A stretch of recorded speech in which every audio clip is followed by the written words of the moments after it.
It's a beautiful thing to see you all resplendent in red, as today is Mona Pelican's Day. And trust me, you are going to have a whale of a time just celebrating your entry into this space.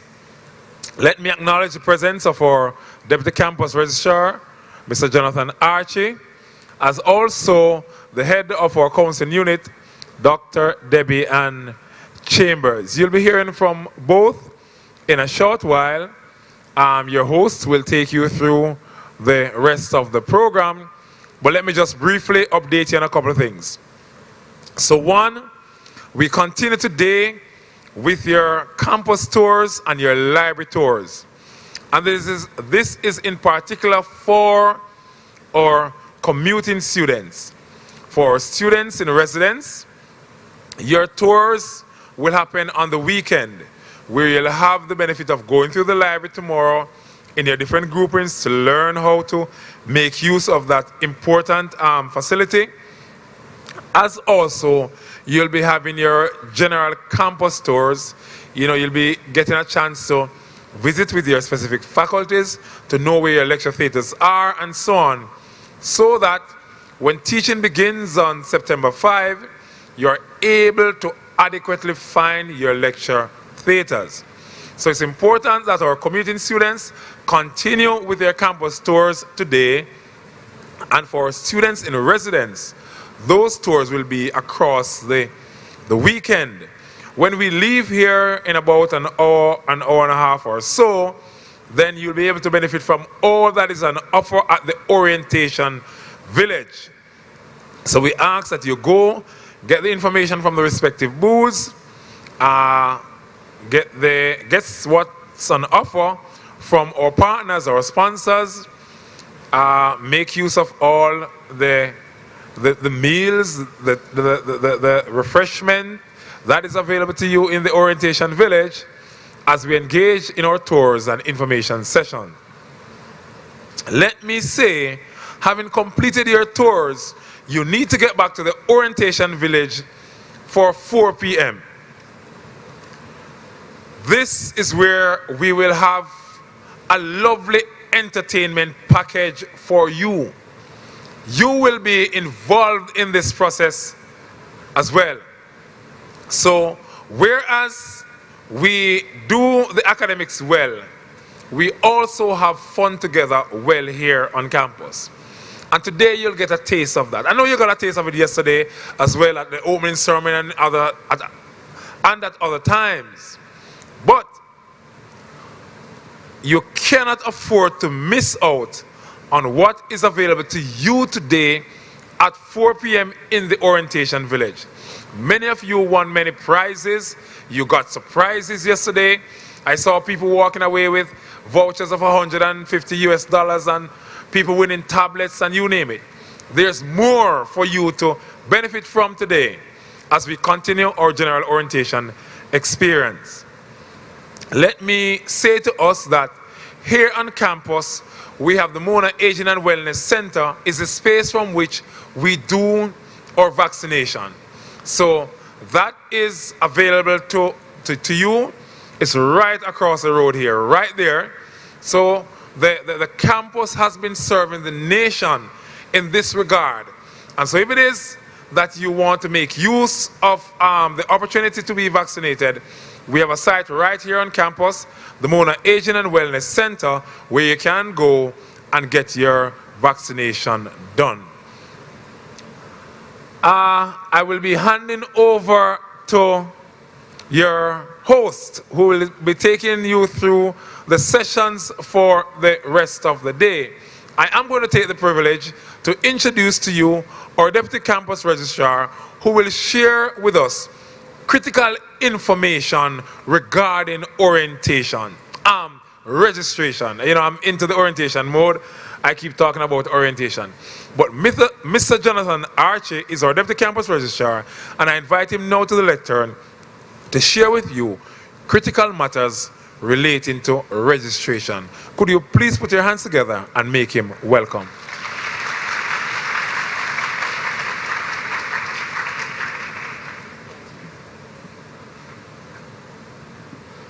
Hi. Hello? Yes, great. Good morning, ladies and gentlemen, and good morning and welcome to our new Pelicans. It is really a privilege to see you here, for you to be here with us. I promise you that this morning I will not be taking up too much of your time, as I know that possibly you are going through the process of information overload given the activities over the last few days and what is left to come. I am here this morning just to speak to you briefly about registration. Not to go through in detail how to register, but just to share with you the importance of registering. Now, before coming here, I've been looking at the data as it relates to registration for our new students, our returning students, and so. Can I ask, just from a show of hands, how many of you have already registered for courses, at least one course? Right, so the data is actually perfectly in line with the show of hands here, because from what I'm seeing, approximately 50% of our new students have already registered. Let me ask another question, another poll. How many students here have actually gone through the process of faculty orientation? Okay, so you have 50% have gone on and registered, but it appears that less than 10% have actually gone through faculty registration. So the question is, how do you then know that you have registered for the correct courses? We have a process to assist you, but I just want to emphasize the importance of registering. It is good. I'm happy that so many students have gone on and went and tried to use the system and register. It shows that students are reading, because I assumed you use the faculty handbook to register, which is why you would have had a sense of which courses to register for. And the university's process allows our students to add and drop courses up to about mid-September. So even if you went on and used the platform and registered for courses that you shouldn't, you can always drop those courses and substitute them for the correct ones once you have gone through the process of their faculty orientation. So what is registration? Let me start there. In fact, I'll start by saying what registration isn't. Now, registration isn't simply a student accepting their offer of admission. All of us here would have accepted an offer of admission, but that's not registration. Registration isn't also just sitting in a class, being a lecture, a tutorial, or a lab. The UWI welcomes students to learn new knowledge, and so you will find that there are at times empty seats in a lecture. Students are welcome to sit in a lecture to learn new things. However, that is not registration. And definitely registration isn't whereby you engage your lecturer or dean to say, I like this course, I want to do this course. That isn't registration. Registration is what many of you have already done. It is you logging into our student administrative system and selecting courses. Once you select courses though, you have to be accepted in the course. So some of you would have registered for courses and you will see those course codes and titles on your profile. However, some may have done that process and the course is in red. Has any student here registered for a course and the course is on their profile in red? Okay, there are a few. So as it is now, those students aren't actually in those courses as yet, because some further approval is required. So registration is when you have gone on, select your courses, and the courses is listed as it should be on your profile, not highlighted in red to say some other form of approval is required. By definition, by the university standard, a duly registered student is a student who has selected courses and have been granted financial clearance by our bursary. So registration, as I say, it is quite important. It is very important in the life cycle of our students. Now, why is registration important?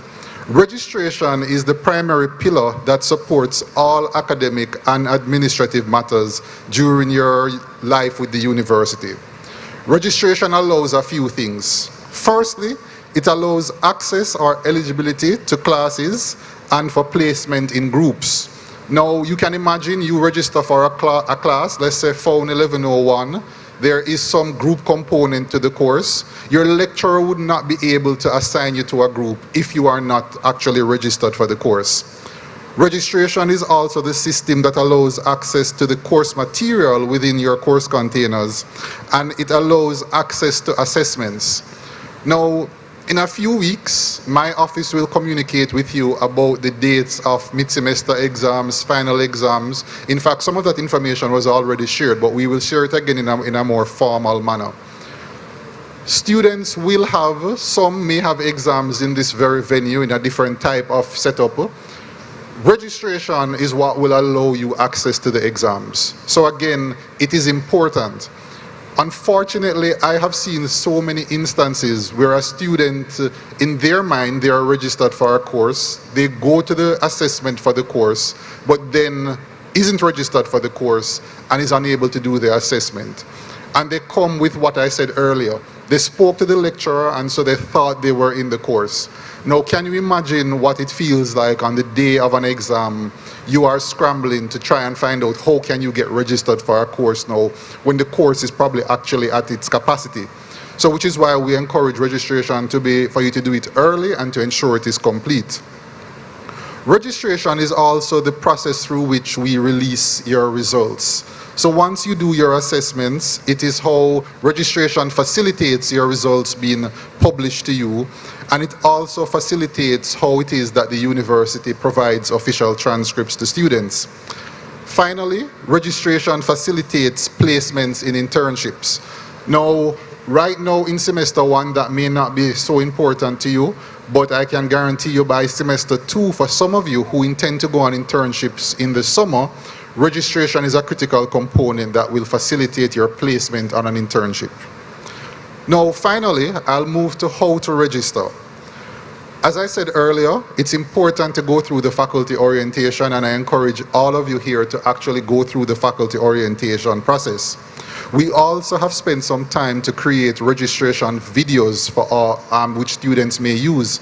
It goes in detail to advise students how to add a course, how to drop a course, and it's a very useful tool. We encourage students to use those videos, and those videos, I'm advised, are available on your orientation webpage, so it is just for you to click on the new students link and review those videos. However, if all else fails, we are here to support students, and so we actually created a registration center. We haven't been able to do it since the pandemic, but this year again, all being well, we have been able to reinstitute that facility for our students, and it's located in the assembly hall. There we have a group of students, well-trained students, who are familiar with our registration process, and we have a team supporting them to really walk through how it is that you register should you need assistance in that regard. And this is really to provide technical expertise, because you'd have already gone through the process of faculty orientation. That registration center, we will have it open until September 16th, Friday, September 16th, and it's open daily until 6 p.m. If it is that we recognize that there is a greater need, then we will extend the timeline for that facility, but for now, the intention is to go up until September 16th. And finally, we have to encourage students registering early. So I'm not sure how many of you are familiar, if you would have had friends or siblings who would have passed through this institution. At a particular point, there is a penalty to get registered. And that penalty ranges. It starts off at $1,000 and it goes to approximately $8,000 as we get further into the semester. I encourage you students, do not have to pay for something that's not necessary. Register within the intended timelines. So from between now and September 16th, go and register, avoid this penalty. Pretty much that is it for the importance of registration. I would just simply ask that all of you, as soon as you have completed the faculty orientation, that you go on the student administrative system, go and register, and where you need additional assistance, engage us at the registration center. I did commit to not taking up too much of your time. I hope I didn't. And again, welcome to the UWI Mona. We are happy and delighted to have you here.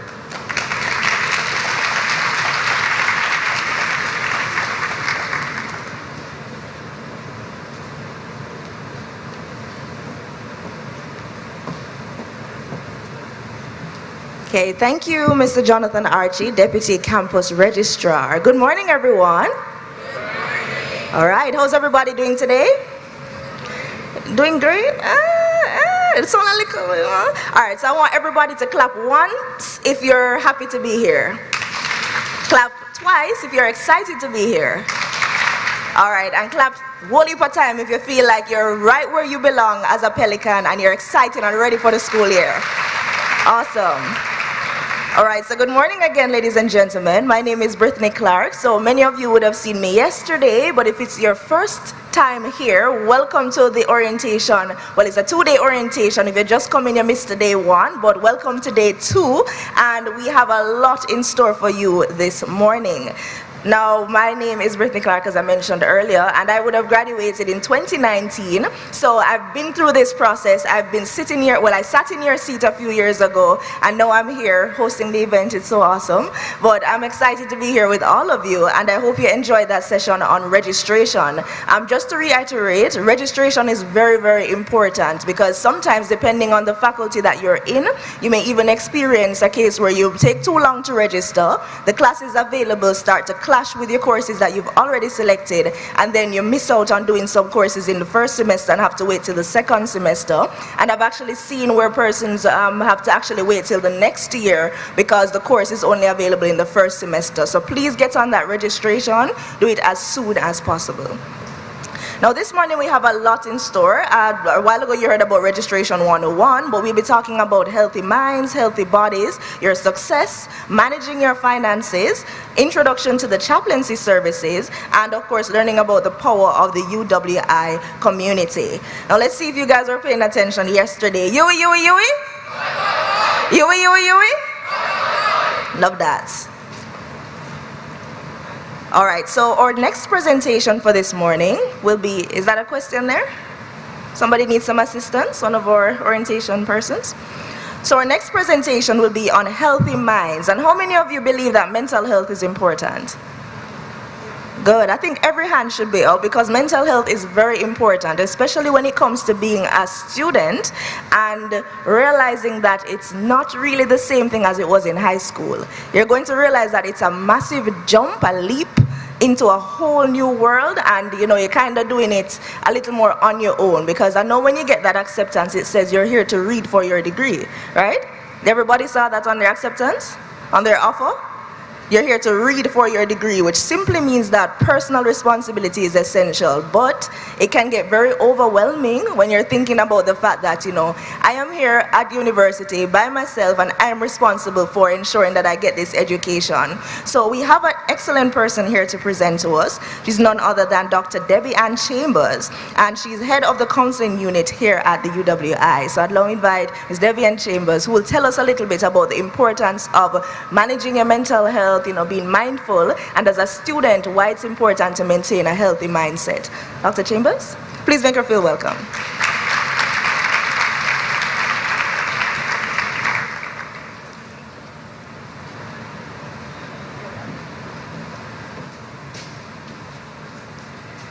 So thank you, Brittany. That was actually a great introduction. Maybe you gave the presentation already, so thank you. I don't know if people are seeing what's on the screen. Is there a PowerPoint? If not, I'll wing it. Oh, there is. Thank you. And Mr. McKenzie, should I say when it should be changed, the slides? I should say change slide or something like that? Okay, all right, I will. So thanks for having me. So we can change the first slide because the first slide is welcome. Now, really what I want to start you with is if you can give yourself just a big applause. You made it the last 2 years, me don't know about you, but there were times that I'm like, me don't know if me are gonna make it. So just give yourself a clap. The fact that you're here shows how much you have achieved and how much you can achieve. So I'm gonna encourage you to cast aside any doubt that you may have, or maybe befriend the doubt and get to know it, but don't let it get in the way as you progress through these next 3 years, 4 years, or what have you. So just welcome Today I'm also going to be kind of short, 15 minutes. What I'm going to do in the 15 minutes is take you through a brief, like 1 minute centering exercise. I'm going to give you some tips on how to manage your mental health. I'm going to tell you about the university counseling service, and I'm going to give you maybe 1 or 2 cases to help you integrate what I've talked about so far. But although it may sound like a lot of topics, don't worry, I'll try my best to be here for 15 minutes. I know Mr. Mackenzie will go wrap up Dr. Debbie, so it's all right. So next slide. So the first thing I want to do is just to help you acknowledge whatever you might feel. The reality is that many of us need to, or all of us, need to be seen, validated, and heard. And the unfortunate thing is that too often we live in a society where we say, you know, I'm feeling sad or I'm feeling overwhelmed, and people say, why you feel so? You don't know nothing yet, right? You're not adult yet, you don't know what hard life is yet, and then we learn to push aside our feelings. So very briefly, what I'm gonna ask you to do is to take 3 slow, deep breaths. So just go with me. Take 3 slow, deep breaths from your belly. That's belly breathing. Right. And then I want you to get very curious about what you're feeling, thinking, or any sensations you might have. Some of you may be excited. Some of you may be overwhelmed. Some of you may be frustrated already. What is me dropping out? Me not understand this registration thing, right? Some of you may be fearful. You're here, but God know you're not really know how you're gonna pay for tuition. Right? I try to keep it very real. So what I'm gonna ask you to do is just name the feeling that you have over there. Just name the feeling that you have. Yes, you. Just go inside and name it. Acknowledge it without judgment. It's okay to feel what you feel. So next slide. So what are the tips that I can give you? Here are 4.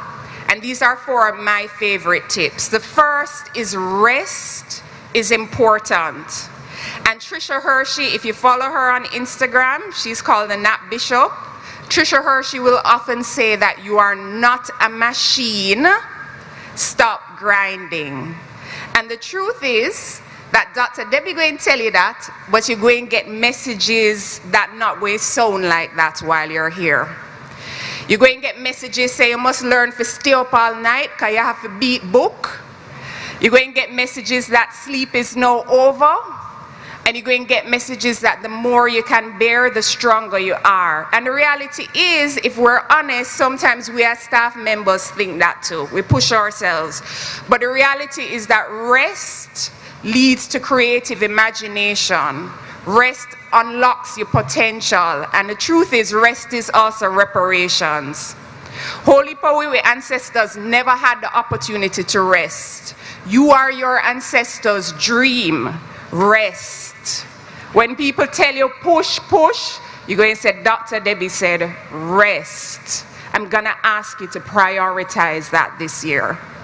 Then quickly, 3 other things. Listen to your body. I took you through that a little bit this morning. Learn to listen to your body. A lot of us are at war with our bodies because society has told us that our bodies aren't good enough. We mustn't pay attention. Listen to your bodies. Community, join groups, make friends if you can, 1 good friend, form communities where you can thrive. And the final is nature is healing. We have a whole heap of open space on campus. We have lots of trees. The places that are safe, safety is a key word, just go and sit sometimes. You're in organic chemistry and you're like, this is not the chemistry I did in high school. After class, just go out and sit on the grass. Take a few deep breaths. All right, I see somebody shaking head already like, All right, so next slide. Hopefully you're seeing a slide with the counseling service on it now. Are you seeing that, Mr. Mackenzie? Great. So I'm the head of the counseling service. Right now we have 3 full-time psychologists and we also have 1 full-time psychiatrist. We offer a range of services. I won't get into all of them because I don't have the time, but no, we offer counseling, psychiatric services, outreach, and a monthly wellness show. So I am on News Talk 93 FM, that's the campus radio, every first and last Wednesday, and I give mental health tips. All right, so we try to do a lot. We're a small staff, so it means if you come to see us, it's not like you're going to see us every week, because we're trying to serve the community, but we work really hard to ensure that we walk with you in this journey. Next slide. Everybody is welcome. It doesn't matter your religion or whether you are atheist or agnostic, we accept everyone. It doesn't matter your ability, your physical or mental ability, and it doesn't matter your sexual orientation or your gender orientation. We strive to be a safe place where all are welcome. All right, next slide. All right, so I think I only have about 5 minutes or so left. So I'm going to give you some cases. These are not real cases. Dr. Demi made them up, I made them up, but they're based on my work here. And I'm going to try to help you integrate what I've told you through the cases. If somebody could read it for me, that's what I would do, but in interest of time, I'll read it for you. So take a deep breath and just listen, okay? Meditate. So here is a case. Brian is totally confused and terrified. His girlfriend here at UWI just told him she hasn't seen her period. She's afraid she's pregnant. His parents are going to kill him. Every year, yes, and sometimes I will get lost, but every year I do work with this. So your sexual and reproductive health, very important at UWI, okay? At the health center, we offer contraceptives, we offer emergency contraceptives. I do believe included in contraceptives, the nurses give out condoms. And if you should find yourself in a situation where you or your partner is pregnant, please come and talk to us, because we can journey with you through that. All right, I'm gonna wake up a little bit now, all right.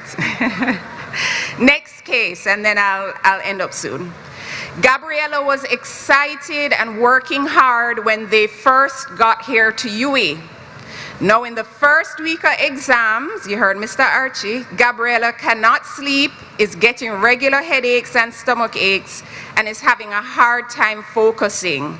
This is real trouble now. Might as well they go home, but home has never been a safe space. Please don't wait until your exam to come and see us. However, if you should be fine and then perhaps all of a sudden you're not feeling good, you're feeling mentally unwell during your exams, which happens, anxiety and depression are real, come and see us. Don't keep that to yourself. We do offer waivers for exams if we can prove that, yes, a mental illness is here or high stress that is not going to help you to finish exams. So one final case, and then I'll be done. You still with me? You have to kind of tell me louder than that so I can understand. You still with me? Because there's going to be a question at the end of this case. So Debbie has finally started UWI. It's been such a long road. She worked to raise money, but she was derailed for a bit when she was diagnosed with bipolar disorder by a psychiatrist last year. She takes meds now, and it's really helped her. Now that she does not have her work insurance, how will she manage? Will she have a relapse? People tell her people with mental illness cannot go to university. Are they right? Are they right? They are very wrong. We have several students who have conditions, mental illness. What you need to do is come in and let us know who you are. We've had students do very well who've had diagnosis from depression to schizophrenia. And we walk with those students, we journey with them through their time on campus, but we have to know that you are here so that we can properly advocate for you. So don't be shy, we're just down the road in the health center. Take the tours and you'll find out where the health center is and just come and ask for us. So I'm gonna wrap up now, as I often do, with a little poem. And if you tune in to hear the mental health segments, you'll always hear me give a poem. That's also one of my coping strategies. And so this poem I'm gonna dedicate to you. So next slide, you might see blue background with white paper, and it has black font on it, and it's a poem. That's what you should be seeing. So these times will go by in the blink of an eye, a whisper in the wind. Then there will be moments you look back on with nostalgia. As you sip your coffee or tea and remember how it tasted back then when you were up until 4 a.m., right now it feels hard and never ending. But one day, it will be pieces in your memory that you struggle to put back together. Enjoy today, for you have so many tomorrows. Enjoy today, for you have so many tomorrows. So thank you for listening. I hope you take away one thing that you can keep with you during this orientation time and with you as you journey through your time here at the university. If you see me walking around on campus, I'm usually the psychologist in the sandals, so them call me. Don't feel afraid just to say, hi, Dr. Debbie, I will tell you hello, and I wish you every success. Thank you.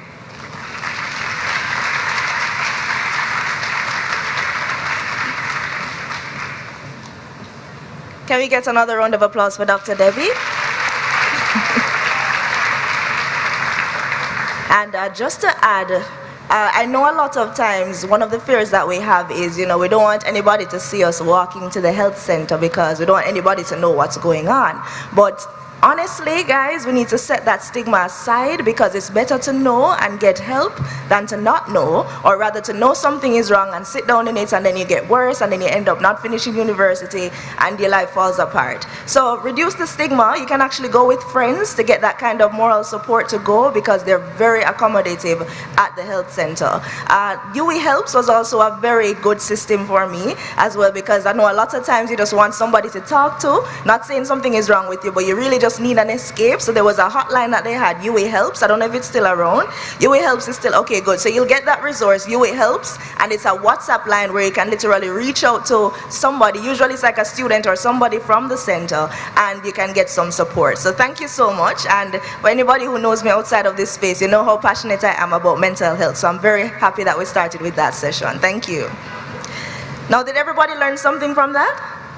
Yes? Did this side learn anything from that? Yes? This is the quiet side of the class, I don't like that.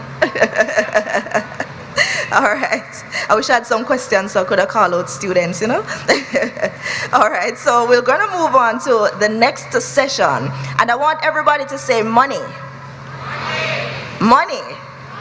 All right, good. So money is one of the major concerns for university students, because we're here. Some of us don't have the luxury of doing a job while on campus based on our courses. So we have to know how to manage the little that we have, that our parents send them one time or weekly, and we'll make it stretch. So whether we go down a town, go get some, groceries and stuff to make up our fridge, or we put together. I used to do that on my cluster on Preston. Put together, and we'd buy and share groceries to ensure that it lasted us. So we have someone who's going to tell us a bit about managing your finances, and this is essential in order to ensure that you don't go broke on campus, right? So we want to preserve those funds and that resource that we have. So I'm going to invite now Miss Kimberly Henry, Student Administrative Services Section, so that's SAS, and she will be doing a presentation on managing your finances. Give her a round of applause, please.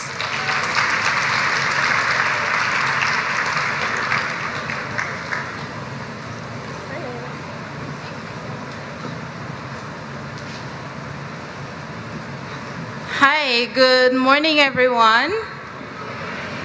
No man, I thought you all woke up already. Good morning everyone.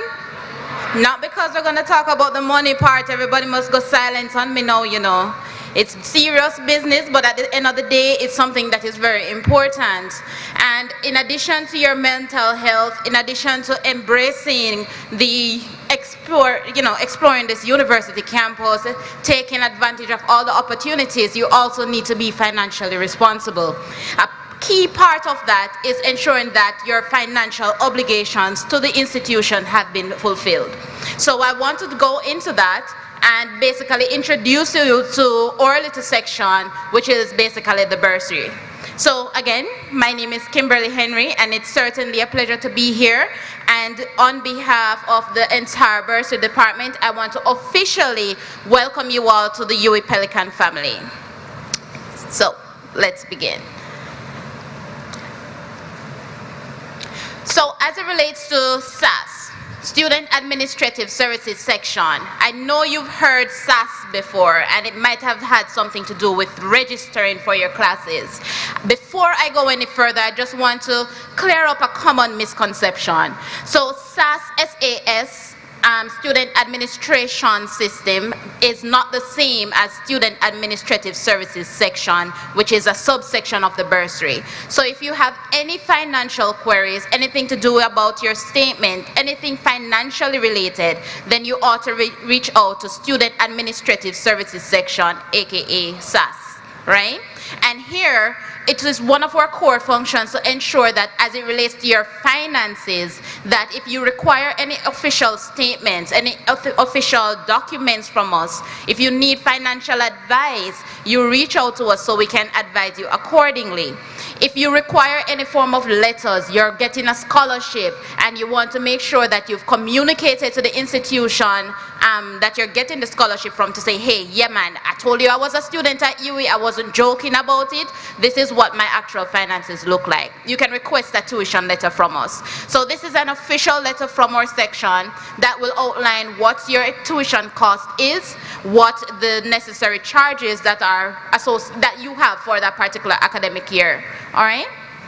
Another part of it is that if you are also benefiting from government aids, so any form of bursaries or grants, you know, you're thinking in advance to make sure that you are covered for your tuition for the academic year, or even your residence charges, then you can let us know, because from there it is our duty, is a part of our function to reach out to the donors, or they can also reach out to us, so we can be on the same path as to how far you are in your processing of your grant or your scholarship. If you're an SLB beneficiary, we can know, all right, you're expecting to get that tuition payment via SLB, so that way when it comes around to the deadline, then it is already communicated that you're expected to get your tuition covered through SLB or for through any particular financial aids, loans, scholarships, you name it. So in addition to being in dialogue with them to find out what the current state is, what the current state of the application is, we also try to collect in a timely manner. Now, you will find that some donors, they do not pay by the stipulated deadline by the institution, which I will get to in a bit, but at least if it is from an organization that we have a relationship, if it is with a scholarship, then we can apply our discretion, because a part of not paying your fees in a timely manner would result in some form of penalties being applied to the account. All right?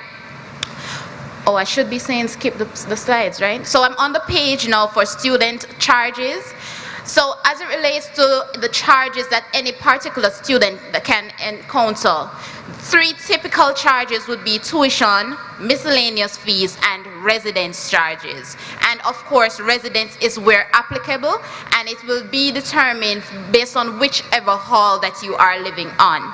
Now, for every student, you have access to your unofficial statement of accounts. So any charges that are applied to your account, you can actually view that, you can keep a check of that, and if you have disputes, if you have queries, you can reach out to us and we can check on those for you. But I say that to say the tuition charge and the residence fee, it is not basically a one thing right across the board. It just depends on, for tuition, what course, what program, your status as a student, meaning if you're full-time or part-time, all of that plays a part in outlining what your official tuition cost is.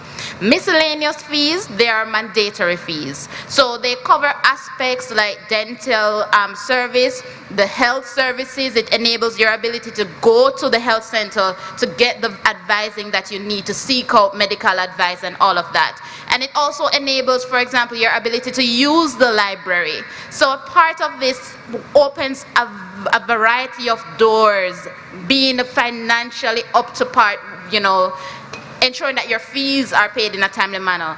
A lot of things depend on this. So I know that a lot of persons, you know, you reach this part now, maybe it's your first time being on your own and you want to explore that part of adulthood, but you also need to make sure that you are financially set with the institution so you don't have that part of headache. You can go and floss and do everything that you need to do while maintaining the grades, of course. So as it relates to the commitment fee, next slide. So the commitment fee, if you have not yet paid it, you can still do so. It is basically a deposit of $20,000 that is paid towards the account. So a deposit in the sense that any charges that are applied to the account thereafter, for example, the miscellaneous fees, the commitment fee that you paid can go towards that. If you had requested a document, that tuition letter I had mentioned, or a statement of account, or a status letter, you name it, the charge can be taken out of that. So it is not to say that you've paid $20,000 to the institution and the money just gone like that. No. It's a matter of that you paid the money to the institution and it can be used towards any other fees that you have that will be applied to the account. Now, the thing about it, the commitment fee, it is non-refundable. So once you've made the payment, there's not a really, a set way of saying that it will be refunded. The term is that it's not going to be refunded. So let's just have that there. But the good thing, it will be used towards something. So in terms of your fees, how do you find your fees? I mentioned earlier, miscellaneous, tuition, residence, all of this is to your availability, and this is online. So you don't necessarily have to come in office to get that information, but not to say that you can't if you have any form of questions about it. So if you want to know what your tuition fee is, for example, from any search engine, you can go ahead and type in UE check fees, right? And you'll be directed to a platform in which you can see the information that is there. So, for example, if you want to know as an undergraduate student, you're doing, let's say in the Faculty of Science and Technology, biotechnology, for example. If you want to know what your tuition fee is for that, you would go on the link for an undergraduate student, and you will of course go to the section for the Faculty of Science and Technology and review the information that is there. One thing that you should note is that depending on your status, depending on whether you're a sponsored or non-sponsored student, depending on your nationality, it will all in all determine the tuition cost that is applied to the account. So there's a guide there on the statement, on the tuition fee sheet that will outline, what you should be looking for. The same goes for if you're looking for your residence information because you want to know how much you need to tell mommy to put aside for the residence fee. So the residence charges, they're available there as well. If you are living on a 138 operated institution hall, for example, Irvin or Georgia Lane, you can definitely see that information there. But as it relates to senior statement of accounts, regrettably that information is not available on our online system, but you can see what the charges are. If you have queries about your residence charges or balances, then I urge you to reach out to 138 directly. On the other hand, if it is a Mona operated hall, meaning Taylor Hall, Rex, Mary C. Cole, Chancellor, those type of halls, the information is there as well. You can see what the charges are for the academic year. It will also give you a breakdown as to what the expected charge will be for the semester. So you can take advantage of the information that is there. So even though we tell you what the charges are, you can also make a payment at that particular platform. So you've checked your fees and you are now ready to make a payment towards the account. There's also a link on that interface where you can go ahead and make your payments. So in order to make the payments via the e-commerce platform, you can register your card. There's a manual there on the link that can guide you as to the processes you go about making a payment via the e-commerce platform. But if you have queries about the platform, if you're having any challenges, first you can reach out to the Mona Information Technology Services, or you can also speak with your bank if it's a particular situation, for example, the authorization code that you're having some issues with.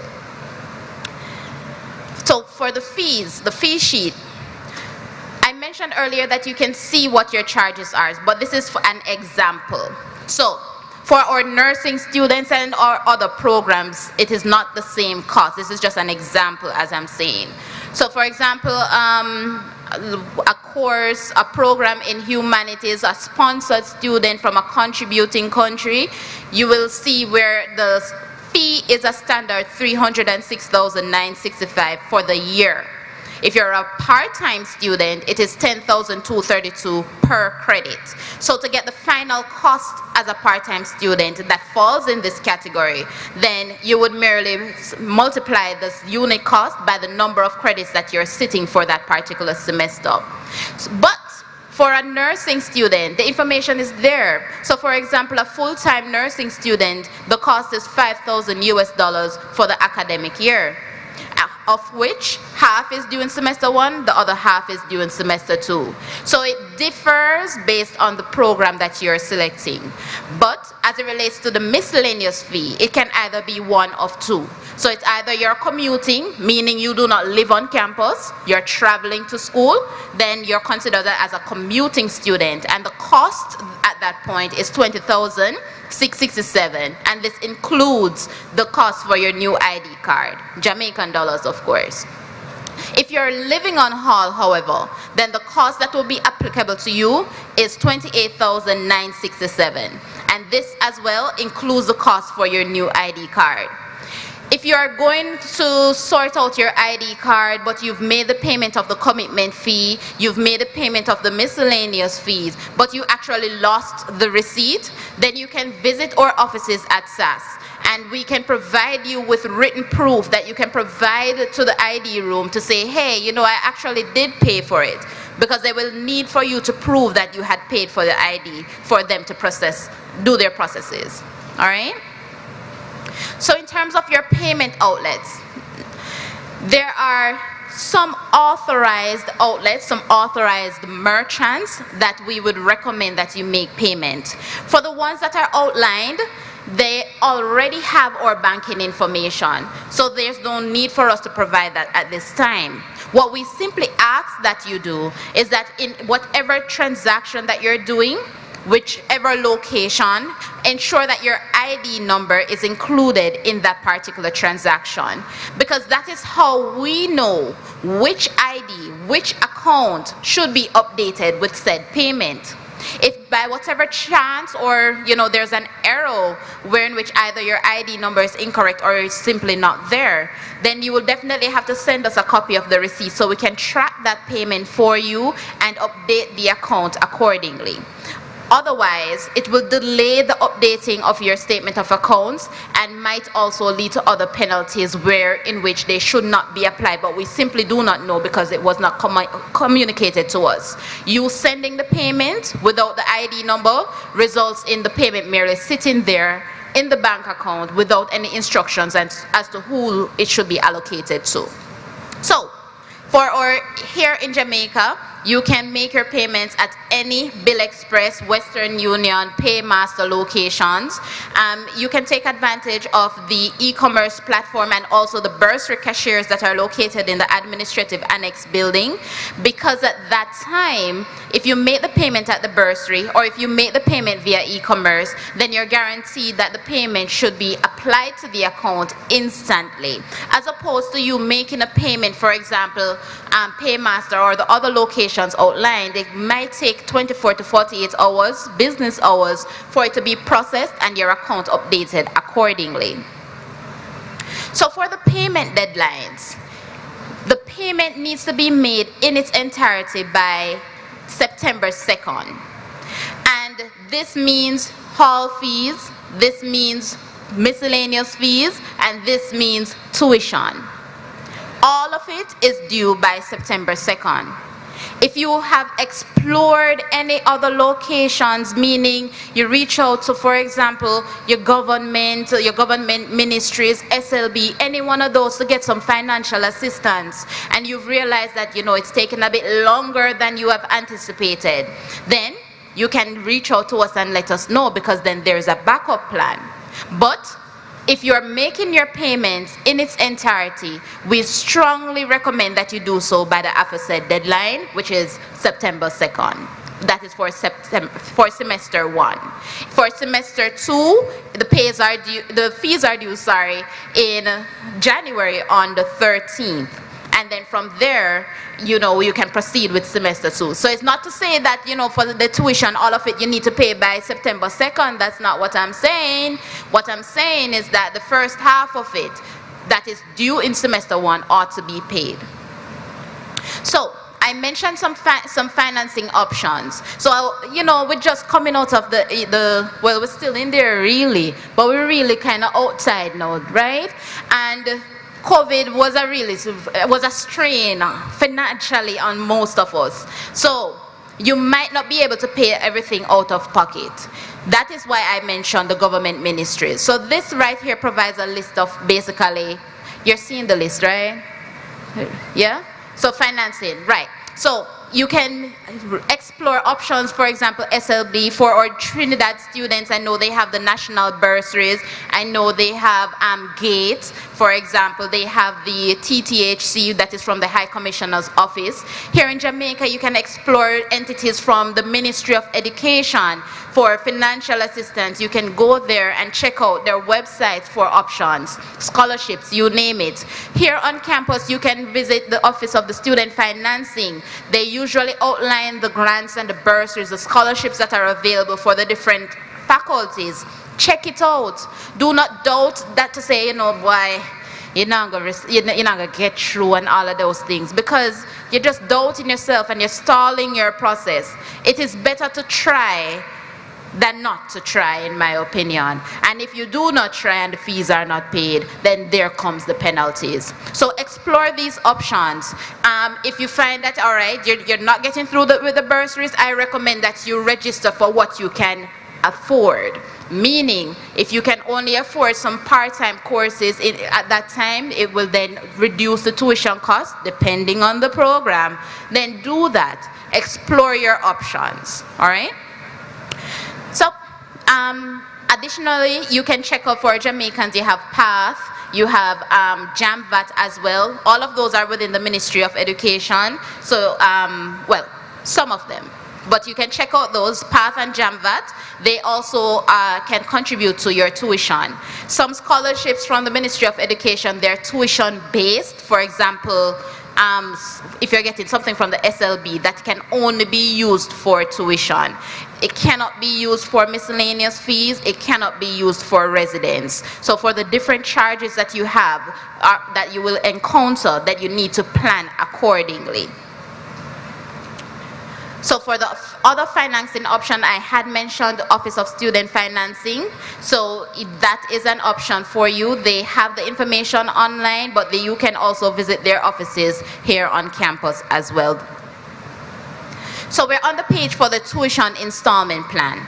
So after you've tried everything, you've tried to meet that deadline, you tried to apply for the grants, but it really seems like nothing now go on for this time, right? Then you can take advantage of the installment plan.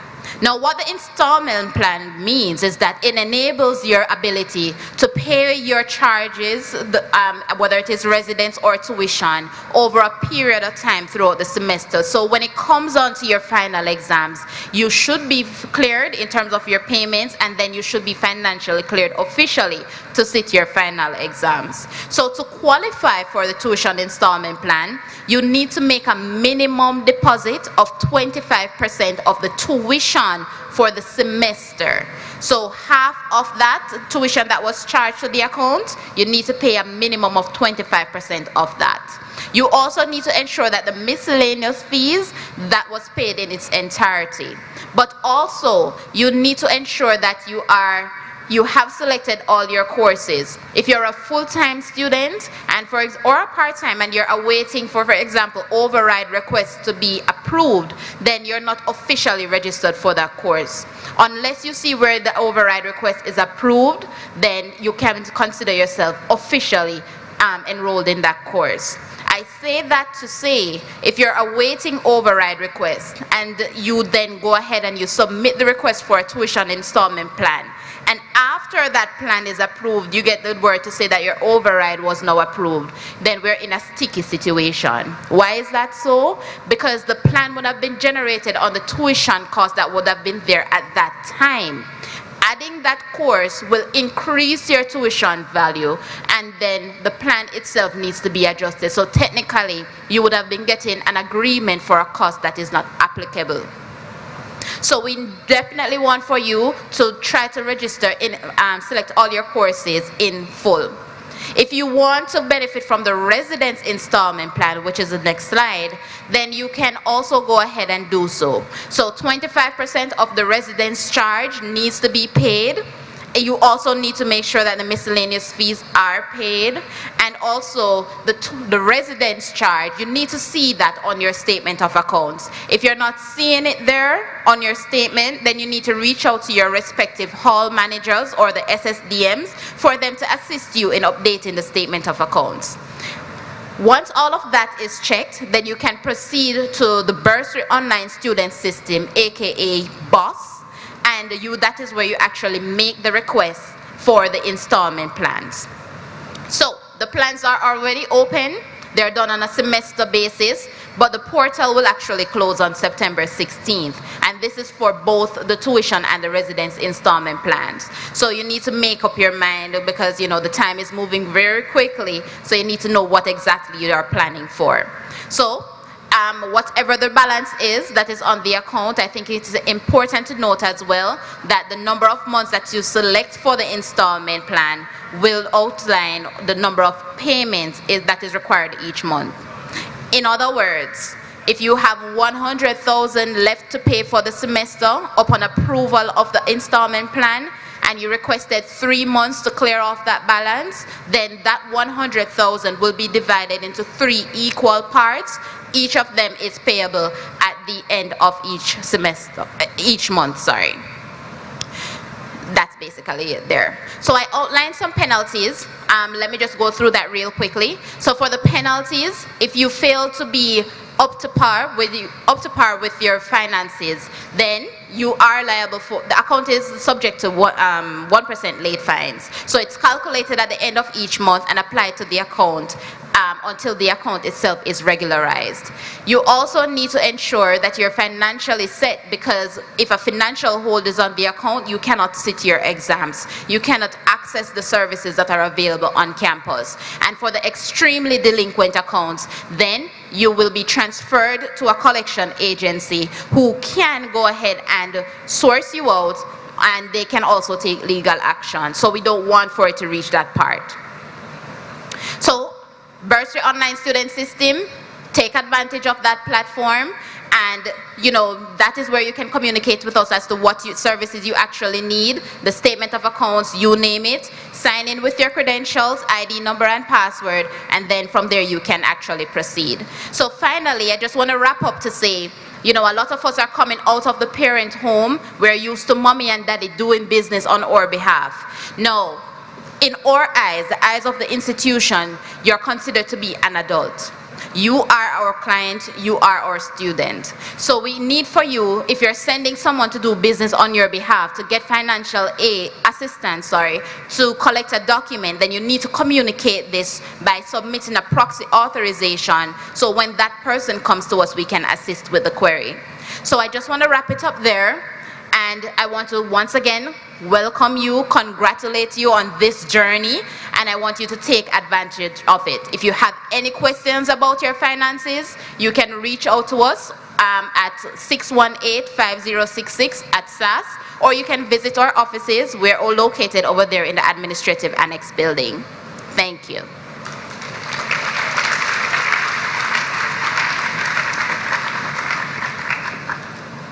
Thank you, Ms. Henry, for that comprehensive presentation on managing your finances. So her presentation was speaking to managing your university finances. As I said, we're here, we're all adults, so you all got responsibilities now, and you have to take matters into your own hands. I mean, even if it's to assist your parents with keeping up to date with your finances, ensuring that your tuition is paid on time, ensuring that you're fully registered. So registering early is very important for those accounts that you still, or courses rather, that you still haven't read or requesting overrides. You need to get that done quickly, because once the semester starts, our lecturers are going to be very, very busy, so you don't want to be left behind and then miss out on an opportunity to get that payment plan. So thank you so much again for that presentation. Can we get another round of applause for her, please?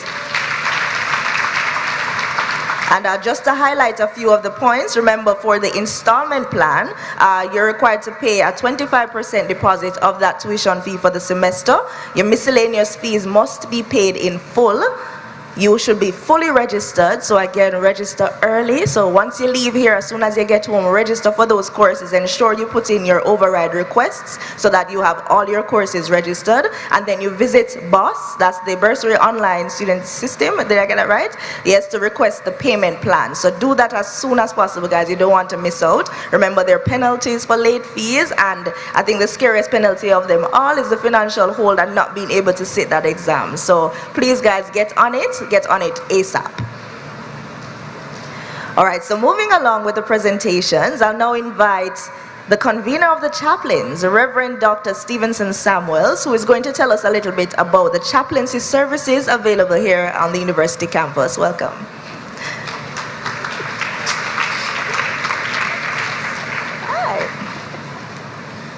Thank you, and good morning, everybody. Yeah, it's just good to see all of us here this morning. I want to congratulate the organizers. Really, this is a beautifully decorated tent, and just the organization of it, excellent. And I want to congratulate you students, for real, because let me tell you something. The fact that you are here today at orientation, not just on the first day, but the second day, whoa, you are smart. Okay, like you are really smart, no joke, because you really get to understand what's going on. So I'm Stevenson Samuels, and I'm one of the chaplains here, and we offer loads of services that you can benefit from. I have other chaplains that are here with me, and they're just going to introduce themselves so that you can get acquainted with them. We, however, have various services that we offer, and I want to just mention them to you at this time. So we offer spiritual support to you because we are pastors on the campus, okay? So if you need any kind of spiritual support, we're there for you, all right? And then we also offer bereavement and grief support. When you lose a loved one, or someone is in the hospital, someone is terminally ill, we can stand with you. We know how to carry you through that process and engage you so that you are able to manage. And also, we offer worship opportunities. Every weekend we offer the services for you. We do community building in small groups. We engage you and build good fellowship, interfaith facilitation. We provide for you also exploring ethical issues. One of the things they say about young adulthood is that you have a lot of issues that you need to resolve, okay, like lots of issues, and they are serious issues. Don't take them for a joke. and we're here to help you to resolve those issues. Also, we can assist you with Thanksgiving and funeral services. Sometimes you have a loved one that has passed and you don't know what to do. We can step in and give you support. Officiating services such as weddings and vow renewals and all of these things, christening of babies and so on. We're here for you for all of that. We want you to really go through this experience in a very, very meaningful way. So what I'm going to do now is to invite all of my brethren them, all of the chaplains to come and just give a brief introduction of themselves and the services they offer. I want to start with Reverend Verna Cassels, because she has been here a little longer than the others. So I'm going to invite my sister, Reverend Cassels, to come and just give her introduction, and the others will follow. Yes, sir.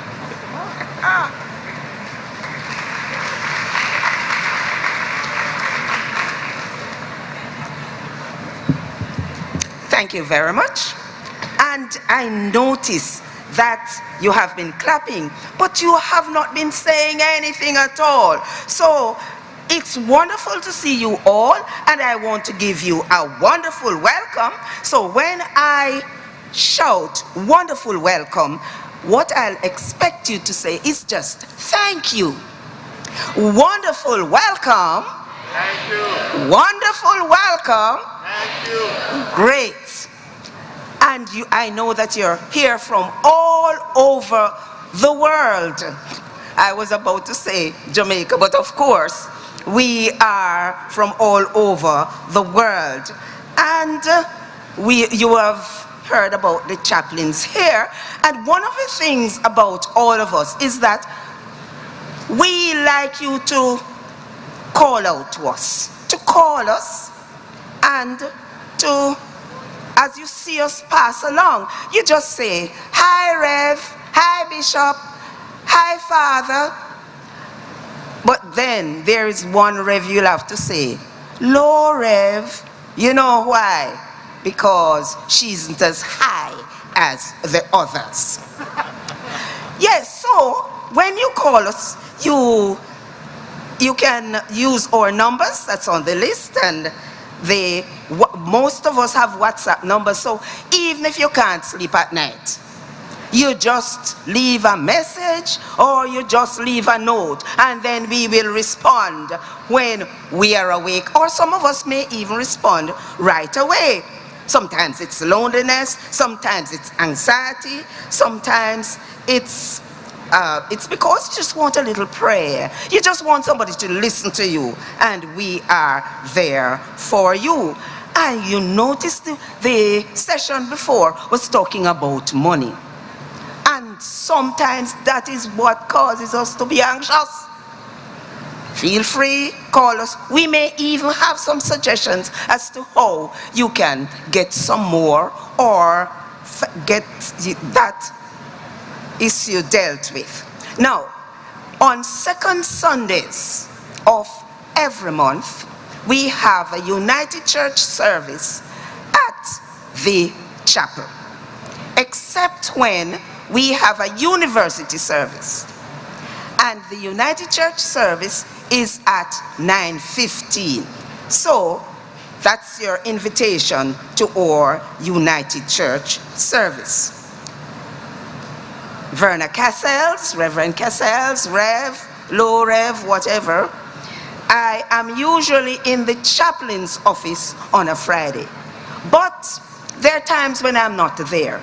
But my number is on the brochure, and please ensure that you collect one of these. And all you have to do is to call that number. I am associated with the Hope United Church. So we extend a special invitation to all of you to visit Hope United. The service is at 8 o'clock on a Sunday morning, but then you can also go online. You just check the YouTube for Hope United Church, and then you will be in touch with them. And on Thursday nights, there is a young adults Bible study. It's at 7:30. So you just check my number, 442-9850. I know you'll remember that. 442-9850. You just call me and I will send the information to you on the numbers that you can get in touch with. So on the first service for the chapel at the chapel is September 11, and that is the welcome and matriculation signing. Then there's the valedictory service in October. There's a carol service. You should all come to that service. That's at 4:30 on December the 4th, and the commemoration service on the 12th of February. Well, my dear, it was wonderful talking to you, and I will end by saying welcome to you.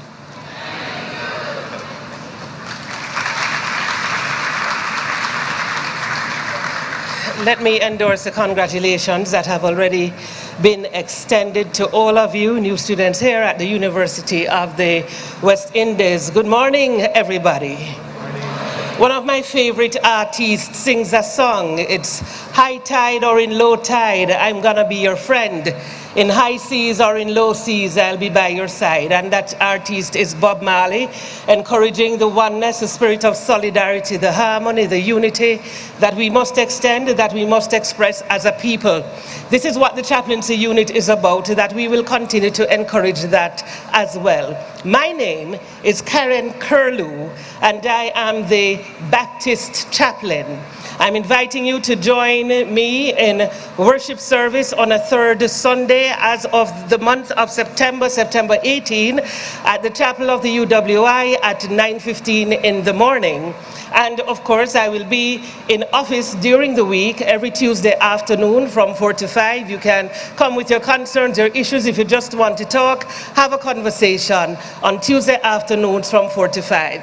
You'll be hearing, I am based at the United Theological College of the West Indies across the road at the UTCWI. You'll be hearing more from me and the Baptist ministerial students as the semester progresses. And I'm looking forward to a time of fellowship and a time of interaction with all of you. God bless you.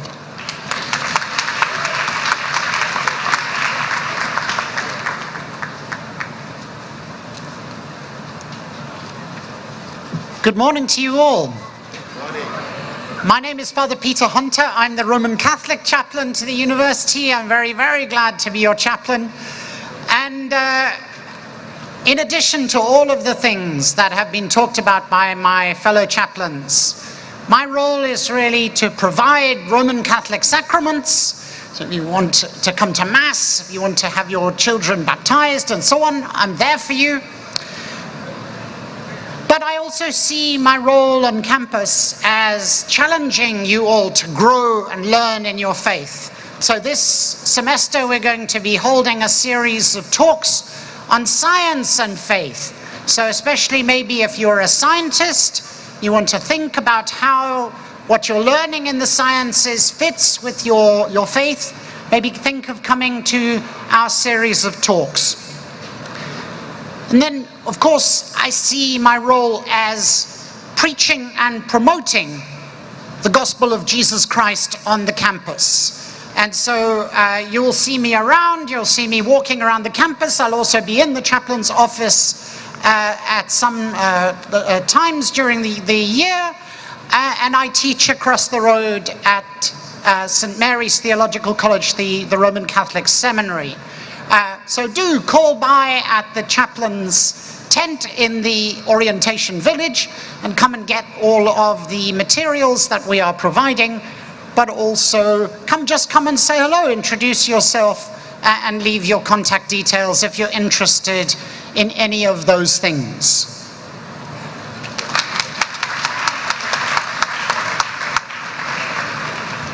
Good morning, everyone. My name is Reverend Natalie Blake, and I am the Anglican chaplain here at the University of the West Indies. And it is my pleasure to welcome you to UWI from the many parts of the world and the Caribbean that you have come from, you have definitely made the right choice to study here. But friends, as we gather for study, you and I know that we need to be fit and healthy. And it's not just about academic health or physical health, but the chaplains are also here to ensure that we are all spiritually well, so that we can do well in our studies. And so towards that end, the Anglican community gathers here on a Sunday morning. Guess the time? Aye, 7 a.m. Every Sunday morning at 7 a.m. we gather for worship. Yes, very early. We like to gather early in the morning. And are we online? Yes, we are online, but the service is recorded and then posted onto our channel. So we are Mona Anglicans. We also have a fellowship group for those who would like to come and talk about some hard questions for Anglicans and for Christians in today's world. And so I invite you, as you join us at the tent, at the chaplain's tent here at orientation, just to put down your contact information so that we can gather. Our normal time for gathering is Saturdays at 4 p.m. in the chaplain's office. I will be in the chaplain's office on a Monday from 2 to 3 p.m. Monday is a good day. You know why? After the weekend and everything drop out, and you never have nobody to talk to, give me a call or come and see me. Have a blessed day, everyone.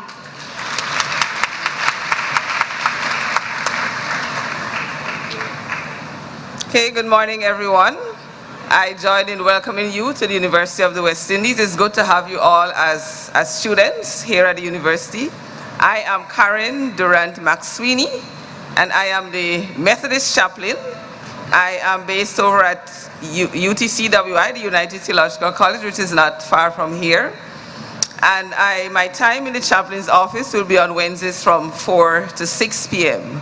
I endorse fully what Reverend Blake just said about when we talk about health is wholeness. So if you are not spiritually well, you are not going to be well otherwise. And so we contribute to that. For the Methodists, we have service at the chapel every first Sunday at 9:15 p.m. It's a communion service, so it's an opportunity for you to receive the sacrament of the Lord's Supper. The service we will start in, the first one will be in November, the first Sunday of November. And then every Thursday at 5 p.m., Thursday afternoons at 5 p.m., we have what we call MetSoc group. For the Methodists, we talk about MetSoc, Methodist Society, and this is something that exists in all tertiary institutions. We call it Methodist Society, and so we have the Mona Methodist Society. So the MetSoc group meets on Thursdays. We meet online, and we discuss various topics to help you in your spiritual growth. And also we have a WhatsApp group. So when I have your phone number, I add you to the WhatsApp group. And in the WhatsApp group, you get daily devotions, you get notices and encouragement. And so I just want to say to you again, welcome to the university, and I trust that your time here will be meaningful. And that at the end of it, you would have grown spiritually, grown not only in your academic knowledge, but in your relationship with God, so that you can become a whole and healthy person. God bless you. Thank you very much, Dr. McSweeney. And as we close, let me just say that I am also a chaplain, as I said before, and I am the Pentecostal chaplain. And so I want you to know, say, you can come check me, you see it. And you can do that every Wednesday between 1 and 3 o'clock. I am going to be in the chaplain's office. That's between Jamaica National and the Little Caesars. All right, you can come and have conversation with me. And then we meet on a third Sunday. That's the third Sunday at 11:15. You know, so we go later. So see me at 11:15 on a third Sunday.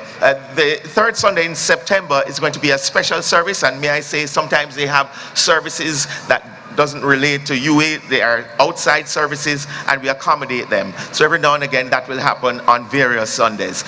Wow, we're going to have a great time this year. All right, we just feel it in my system. And we feel say we have a whole heap of first class honors people right in front of me right here. So what the first class people them there? Put up on the hand. All of the first class. Yeah, more sooner right at the tent that we are at. Yeah, see there? First class, that mean. All right, so we are looking for you at the tent. Come and visit us. God bless you. Take care.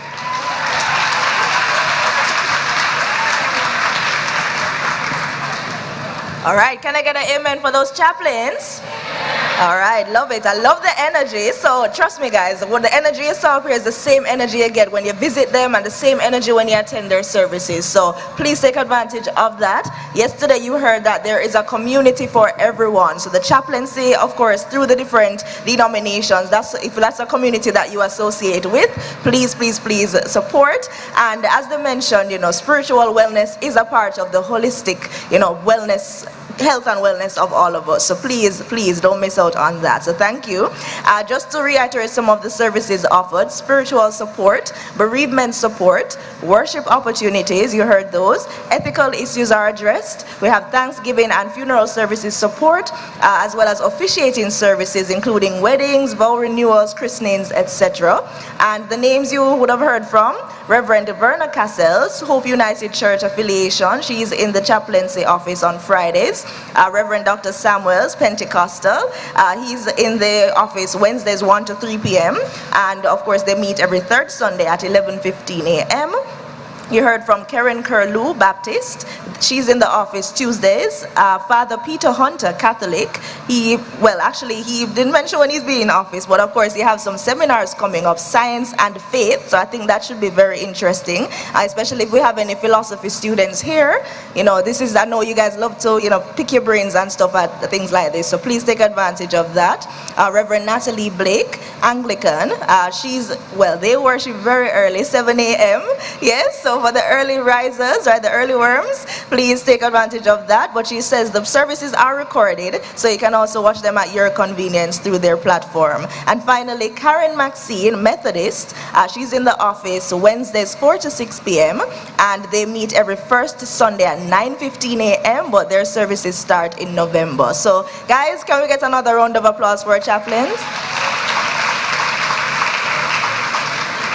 Awesome, awesome. I love that energy, I just want some music. DJ, we have no music in here? You can start dancing, I love that, love it. Okay, all right, cool. That works too. All right, thank you, DJ, big up yourself. All right, so we move along, and we're going to hear now about the power of the UE community. And we hear this word a lot since yesterday, community. You are a part of a massive community, and it's not just Mona campus. It's spread across the Caribbean, open campuses, Cave Hill, St. Augustine, all over the place. And I'll invite Dr. Marvadine Singh Wilmot, Associate Dean of Student Success in the Faculty of Science and Technology, to tell us about the power of the UE community.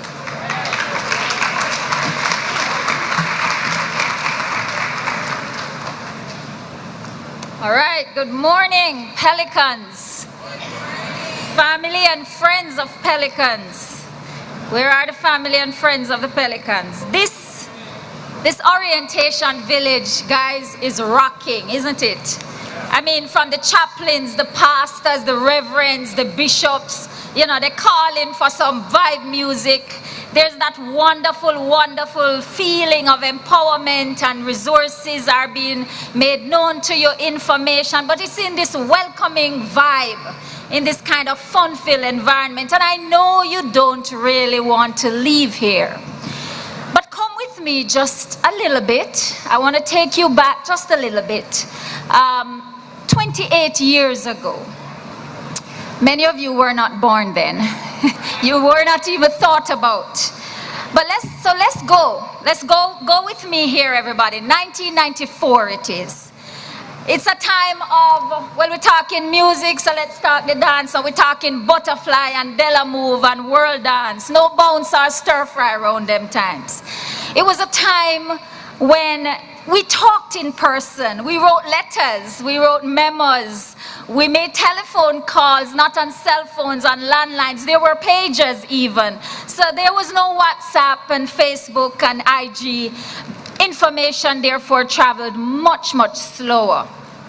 And in fact, we were much less connected. Are you there with me? Are you in 1994 yet?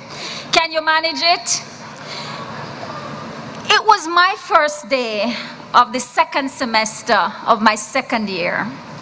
And the campus was buzzing as everyone had moved back on halls or nearby the campus. Everyone had sorted themselves out for first semester, you know, after exam results and everything. Everyone was off to classes, everyone except me. Where was I? I was at the Princess Margaret Hospital in St. Thomas, licensed St. Thomas to be exact. I was receiving news that my father was dead. Whew, whew. I'm there in 1994, I'm feeling it, what I felt when I felt it for the first time. For the first time in my life, guys, I was losing someone who was close to me, and that was my father. Rev, I asked some serious questions, you know. Why him? And why now? God knows I couldn't manage this. How do you even manage this on the first day of the semester? Among so many other things, my father was the only breadwinner in my family. My mother had stopped selling at Curry some years before, so she did not have a steady income stream. How were we going to manage? Don't cry with me, okay? Don't cry. Needless to say, that was a very, very difficult time for me. And I returned to the campus some weeks after the funeral, as you would expect, totally out of it. Not sure about how I was going to manage on any alley, emotionally, academically, or financially. I wasn't even sure I wanted to go on. But so many others on this campus, they seemed to be sure that I was going to go on. They seemed to be sure that I was going to finish my degree. And it was the power of this UE community to which I belonged. It was that power that held me up and kept me going until I was convinced. After all, I was a pelican. I was in this place of care and nurture. So very, very soon, through the Office of Student Services, then headed by, you know, Dr. Thelora Reynolds, super woman, I got a job in the Commuting Students Lounge, and that quieted my financial pains.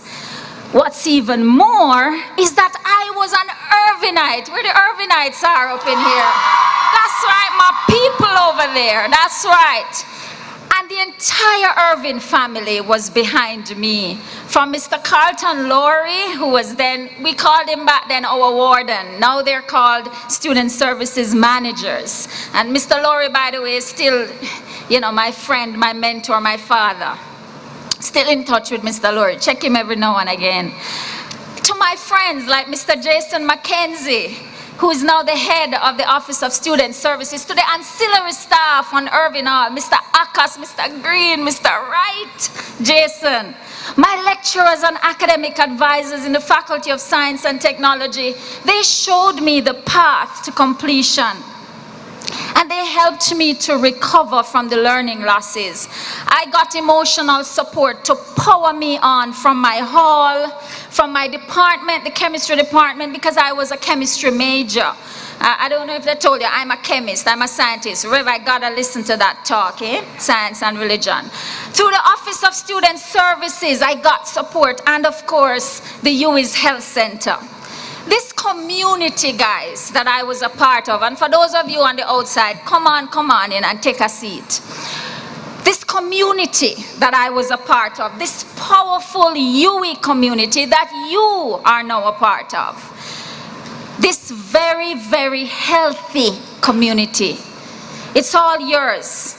And its power is all yours, like it was all mine when I needed it as a student. In fact, I tell you something. The UE has grown and has got stronger, especially in the areas of student services and the student experience since 28 years ago. I am the Associate Dean of the Student Experience. Back then, that office did not even exist. This, of course, you would imagine, is partly responsible for us growing into the top 1.5% of universities worldwide. But remember, guys, remember now, within any strong community, there is collective responsibility, but there's also responsibility of the individual responsibility. So I'm not telling you that you will come here and the institutional and collective support that you get from the UE will make it all happen for you on its own. I'm telling you that together we can. And I'm telling you that there is power in this community with enabling systems and empathetic and empowering people. But each of us, guys, must play our role, do our part, put in the work, and understand how our personal contributions connects to our individual goals while adding value to the whole. So I want to spell it out for you guys. I don't know if you really get it, if you feel it in your bones, and I need you to feel this in your bones. If you hear nothing else that I say, hear this. By the time I was final year, you see guys, I was doing a double major in chemistry and applied chemistry.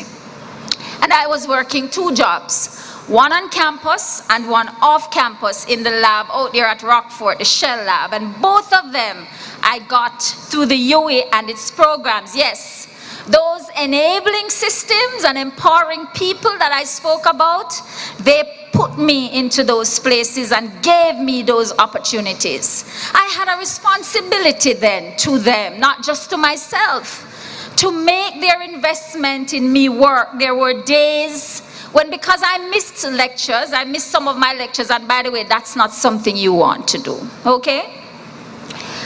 I had to. And if you don't have to, please come and talk to me or talk to some people before you do it, all right? It's very, very dangerous. But I had to miss some lectures. But you know what I had to do? My individual responsibility, guys, pushed me. And believe me, you needed hard pushing to get this done. To walk away from those limes on Irving Hall, because it was the sweetest things on the Black D right there, so Jason. It was sweetest thing, you know, so you needed that strong push. You needed a whole lot of kinetic energy to keep you moving away from the spine into your room. Or I had to miss that fete at the Students' Union. And I would sit from sunrise until sunrise. Have you ever done that? You sit with your beat board in your beat chair on the balcony with your syllabus, or more than one, your syllabi and your textbooks, or should I say copies of the textbooks. And by the way, that's another thing you don't want to do because copyright law right now, okay? But I declare, and I'll pay my price, I had to do it. Because I could not afford to buy textbooks, okay, people? You're talking to a girl here so who back then knows what it feels like to do an 8-credit course exam on a cup of hot water, because there was no sugar or tea bag to put in it, no money to buy that. But the power of the UE community, it made me know that the difference was coming and that a degree, my degree, was gonna make that difference for me, okay? So I've picked a green mango and I've ate that. You know, I don't have time to tell you these stories another time. But I'm telling you that we would copy those necessary pages and sit and do what we had to do. Not just because of where I wanted to go, but because of all these people who sacrificed and gave me opportunities and invested in me. You know, I too had a responsibility to them. So with the help of my colleagues at Shell, we copied those books and we had the resources to do what we had to do. And you're reading for your degree still, you know, people, even though your lecturers are are taped and you have these audio. You've got to read for every hour of lecture. You really, according to the doctor's prescription, you really should be reading 3 hours on your own. Okay? But even if you give us an hour and a half, people, do something. Reading is important. So now, the truth is I'm not unique in my story, you know. Many UWI graduates, and I know many people who were around in 1994 and sitting in this room are really feeling in their bones what I'm saying and identifying, because their own story is very similar. Many UWI graduates, they are now movers and shakers all over the world. They have a similar story. Yesterday, Roger sitting there, he told you about his journey from St. Elizabeth to Kingston with his one grip. I don't think he found the grip. No. And the truth is, I do not even have enough time to tell you the rest of my story. I don't have enough time to tell you that I graduated with my first degree with honors, and immediately I accepted a departmental award from the chemistry department to fund my PhD studies. I don't have enough time, guys, to tell you that in the very first year of my PhD, my center, my motivator, my life support, my mother, Julia Watson, also died. I do not have enough time, guys, to tell you that because of a really rough life during my studies, I wanted to stop at the master's level. But once again, the empowerment from the UWI community kept me going. People like former deputy principal of this campus, my mentor and PhD supervisor, Professor Ishen Kumbakawa, showed me the difference that a PhD would make in my life, and he held me up so I could go on. So when I didn't want to come out, he found his way at my little one room in Mona. I could stay on my bed and reach the stove. And I washed my plates up outside. At that time, I was in the PhD program, so I had moved from Irving Hall. I do not have enough time, guys, to tell you that I graduated with my PhD with high commendations. It was a fabulous, and that's very rare, in fact. That's very rare. So yes, both of my degrees are from this great place, the UWI. And doors to the world opened for me and put me in a powerful place of choice. So I choose to live in Jamaica. Because all the countries that I've traveled to, you see, and I've traveled to all these countries talking about my research as a scientist, I'll tell you what I do. I make these molecules, everything is made up of atoms and molecules, right? And I make them, and I use X-rays to look at them, and I arrange them so that there are spaces in these materials that can absorb carbon dioxide, for instance, from the atmosphere, or hydrogen, to store hydrogen as we deal with climate change. That's what I do as a chemist. So most days, I'm not looking like this, people. I'm in the lab in my lab coat and my lab shoes, no heels and, you know, all them things. But, you know, girl has to do these things sometimes, all right? So I'm a scientist at my core, and I've traveled as the only young affiliate fellow of the World Academy of Sciences from the Caribbean, young affiliate fellow. I traveled to so many places talking about my science. I've gone to India and China, stood on the Great Wall, all of these fancy places. You know, Dubai, Oman, Sweden, Hawaii, Mexico, Italy, France, England, oh, and of course the USA and Canada, and so much more. This is the one place, Jamaica, that I want to live. And so we base here in Jamaica, but we work with and for the entire world. That's the power of this community in which you find yourself. That's the power of the UWI degree. That is the power, I say again, of the UWI community. Now I have to wind down, and Jason, you know I can talk for the whole day.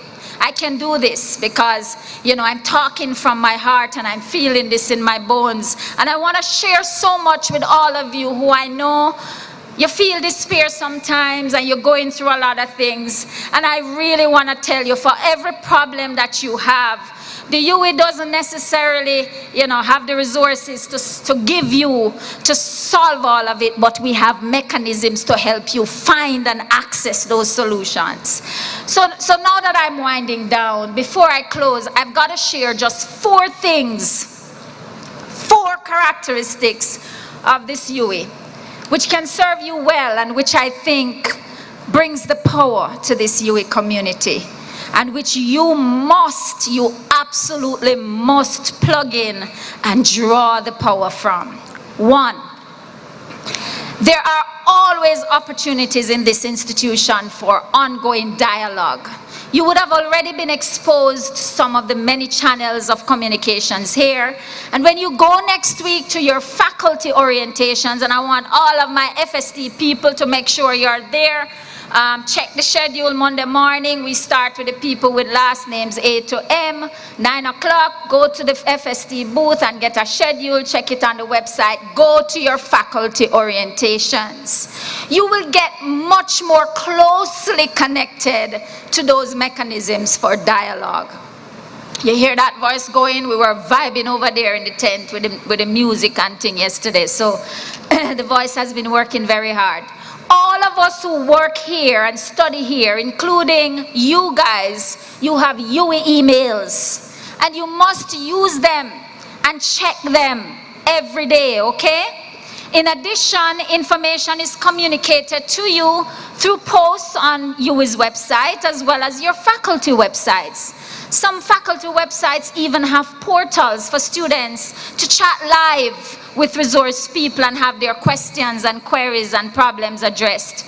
I can tell you that as Associate Dean for Student Experience in the FST, I have a WhatsApp line on which my students can talk to me directly. And during COVID, in fact, during the lockdown, 7 days per week, any hour of the day, my students had somebody to talk to. Like I said before, you are much more connected now than we were 28 years ago. The second thing I've got to bring to you to show you that UE is a healthy and powerful community is that from within the UE, we connect you, like I said. You, our students, are connected with people and resources. So this morning you heard from Kimberly about the finances, about opportunities for dealing with your financing of UE education. And I've got it, and she mentioned the Office of Student Financing, your Office of Student Financing. It's led by Shanna Hastings. She's a past Urbanite too. She has bursaries and scholarships for you. And parents, if you're in here, hear this. Many, many times Shanna calls me and tells me some scholarships are undersubscribed. Bursaries and scholarships, people at UE, they must be over, not undersubscribed. So plug in to these opportunities. Please plug in, everyone. Our international office connects you to exchange programs. So we have students going to universities and companies overseas for internships and opportunities to study on other campuses. We have the planning and career services, which among other things, you can use to get your CVs ready at the beginning of the semester, because many students tell me that one of the reasons they do not apply for the scholarships is that the deadlines come and the calls come during the semester when they're in the middle of mid-semester exams and they have no time to put their applications together and prepare their CVs. Do it now, please, and have a working copy of your CV and career and placement. So UE connects you with resources and with people. Reach out for it and plug into that power. The third thing I want to bring to you is that UE generates leadership opportunities for all of you. And leadership opportunities empowers you, positions you for greatness. So join your guild of students, become a student leader, or go, to the halls of residences, become a block leader, become a hall chairman, entertainment committee. Be a part of the leadership of your institution. or join into one of our many clubs and societies. Join the prestigious UWI-STAT program. Do you know about UWI-STAT? No? This is it's sort of the Vice Chancellor's Ambassadors Corps. You know, a group of students who are working through the Vice Chancellery, promoting Pelican pride and Caribbean integration all across the region. There is power, guys. There is power in the UWI community. Call on it and plug into it. And the final thing, the final characteristic of UWI, which I want you to see, that makes it a powerful community, is that UWI is an inclusive environment. And our core principles are built on equality, diversity, and inclusion. So no matter where you come from, and no matter who you are, once you're a Pelican, you are guaranteed respect and a safe place to spread your wings, to learn, to grow, to have your voices heard. Plug into that power of diversity and inclusion and equality on this campus. Pelicans, I tell you, I know I have to go. So I'm gonna wrap this up, okay? It's really been a pleasure talking to you. And as I look around this room, if you could see my hands, I kind of get goosebumps because I can see and feel the power of the UWI community right here. Everybody, just turn around and look now. Do you feel it? Yeah? Some of us look at the potential, look at the power sitting in front of us. You empower us too. This relationship is not one way. So I see greatness. I see many of you coming over to my lab to do your PhDs. And together we are going to make science, and we are going to do science to solve some of the problems of this world. And continue to make UWI greater. And in the process, you get some greatness too, right? Remember, sometimes, guys, the process is so much more important than the product. Oh, I said I'm going to wrap up. Okay. In all countries across the globe, if you go to all these countries you've traveled to, I have always met an outstanding UWI graduate. And that's no surprise. Because since the turn of the 20th century, I don't know if you know, but UWI has graduated more than 90,000 highly qualified students. And they have assumed top leadership roles in all sectors. I mean, I've called Jason's name and Shanna's name. They are Irvinites, the principal of this campus. All of us are Pelicans. And then go over there in government now in Jamaica. And then go to the private sector now. Go to the leaders in science and technology. Dr. Shara Watson, who is head of the Scientific Research Council. She's FST graduate, man. The arts, you name it. 22 prime ministers, ladies and gentlemen, and premiers from across the region, including 3 from Jamaica, are graduates of this UWI. Now you tell me if there isn't power in this community. And make no mistake, they had their challenges too, just like the story I gave you. So there's power in this UWI community. We just have to call on it. So now, Pelicans, go and power up so you too can shine. After all, you are in that place. Thank you.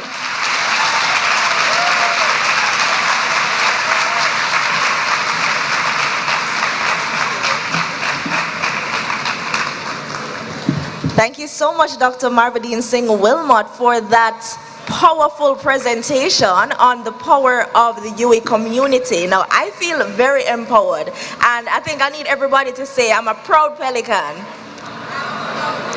Again, I'm a proud Pelican. All right, I don't sound too proud yet, but I know by the end of all of this, you'll be very proud, yes? Because honestly, I think I need to give you guys some, points from her presentation. So I'm going to start with the 4 points she highlighted. Always opportunities for ongoing dialogue. The second one, connected from within to people and resources. Some persons, all of us have the opportunity to interact with people from all over the world and the Caribbean. And a lot of us may not even, have never had the opportunity to leave Jamaica. And I mean, you can live vicariously through your counterparts here at the university to learn about other cultures and countries. I think that's remarkable. You also get the opportunity to engage in leadership.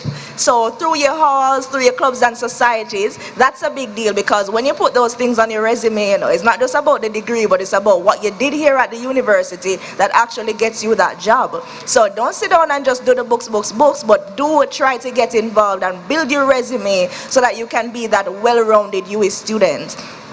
And it produces an inclusive environment, and trust me, when you are here, you are a first-class citizen at a first-class institution. So don't feel left out. There's a place for you here at the University of the West Indies, and guys, you made the right choice. So big up all of you for taking the step to come to the University of the West Indies and of course advance your career. So I'm happy. Are you guys happy? I'm very happy to be a proud Pelican. All right, so today is actually Pelican Day, so I see everybody or most persons in there red. So just to tell you a little bit about the history of the pelican. Now the pelican is a symbol rather, and it's linked to wisdom, safety, humility, charity, nurturing, generosity, and even direction. These sound a little like Yui, right? Yeah. Now the bird is used by the University of the West Indies, and the one particularly used is the brown pelican, which is found only in the Caribbean region. The brown pelican was chosen as UWI's symbol as it represents our unique regional identity and is known to nurture and protect its young. So all of you here are a part of that young, and of course UWI is nurturing each of you. So think of all of yourselves. Yesterday we heard that you're monarch butterflies, but you're also baby pelicans, yes? And as you transition through the university journey, you will grow, you will learn a lot, you'll make a lot of friends, and you'll be exposed to a lot of opportunities that maybe you would have missed out on if you didn't come to the University of the West Indies. So big up on yourself. I want everybody to give yourselves a round of applause for being a pelican, taking the journey, and coming to the University of the West Indies. So we have tons of activities for you throughout the rest of the day. So this is the end, or rather the end of the second orientation presentation like this. And I want to remind everyone that the Pelican Treasure Hunt, which started yesterday, it actually continues today and closes off at 2 p.m.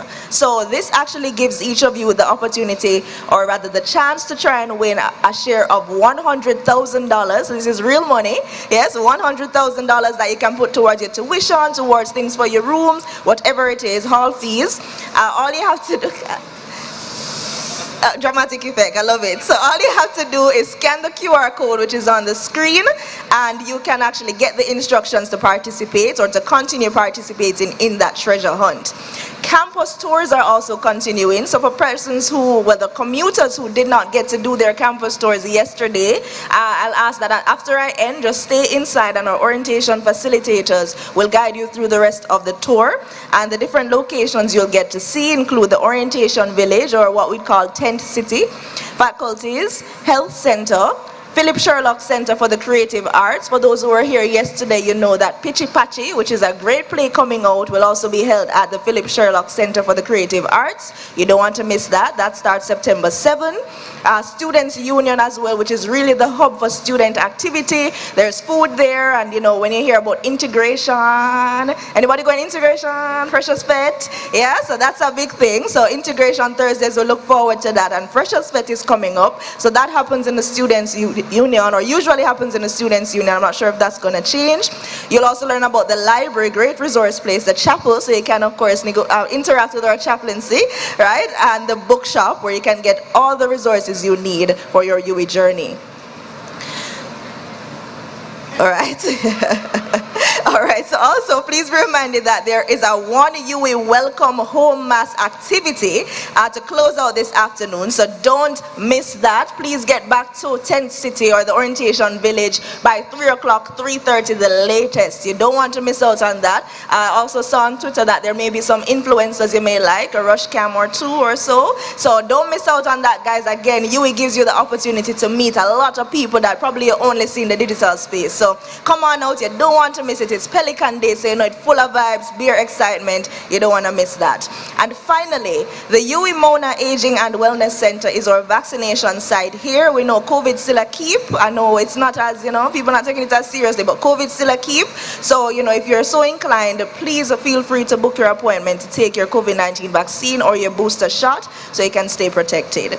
All right, so those are all the announcements I have for you. Happy Pelican Day, everyone. And of course, I want to join in welcoming you all to the University of the West Indies, one of the top universities in the world, the top 1.5%. You are in the right place. You have a world of opportunities awaiting you. And I wish you all the very best. And I hope when I come back 3 years' time, I see those first class honors about the place, yes? So thank you all so much for having me. My name is Brittany Clark. I was your host for these 2 days and looking forward to seeing all of you throughout the year. Excel. Proud Pelican, so we are proud Pelican. Welcome to the University of the West Indies.